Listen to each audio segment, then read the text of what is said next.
If someone you love has just gone missing, those first few hours can feel confusing and terrifying. If your gut tells you something is wrong, call 911 or your local police. You do not have to wait 24 hours to report an adult or a child missing, especially if this is out of character or if they're vulnerable. When you file the missing persons report, give a detailed description, their last known location, any medical or mental health concerns, and any history of threats, stalking, or violence. Then follow these 5 critical steps yourself while law enforcement handles the investigation. First, draw a circle of trusted people to share critical information with. Safeguarding information as it flows in a missing persons case can be confusing at times, but keep the circle small and never share information that could cause harm to the investigation or a possible future prosecution. And never share information from inside the circle publicly unless you all agree to have that information known. Second, document everything in a safe place and preserve every detail.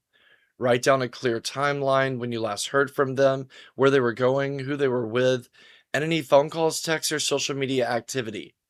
Keep track of your contacts, agencies and officials, media, and add any new events to that timeline as they become known.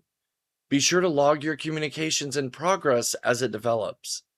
Keep all of this in one notebook or a digital file so you can update it as information comes in. Third, preserve potential evidence.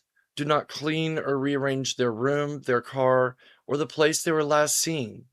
Do not delete any text, calls, voicemails, or social media messages. And if you see signs of a struggle or anything that feels like a crime scene, step back and call law enforcement so they can process it properly.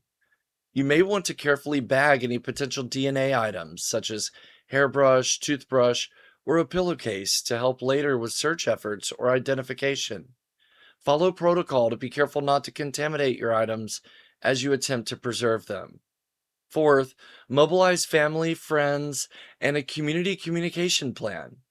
Ask trusted people to help with specific tasks, calling hospitals and jails, checking known hangouts, sharing information online, and distributing flyers and providing tips and information.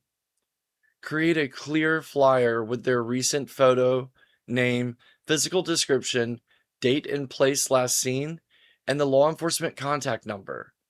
Distribute it in your community and across social media. Do not publish your own phone number, but check your social media and text and call settings to ensure people not on your contact list can reach you without being redirected or delayed. Fifth, stay in close, organized contact with investigators. Get the case number and the name and direct contact, such as email and cell or desk phone numbers, for the lead investigator.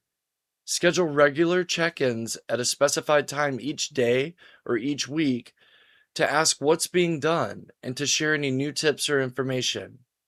When you learn something new, pass it along immediately. And it's okay to ask whether tools like national missing person databases or alert systems are being used when appropriate. Most importantly, remember you're not overreacting. Take action quickly. It can make a big difference, and you do not have to navigate this alone.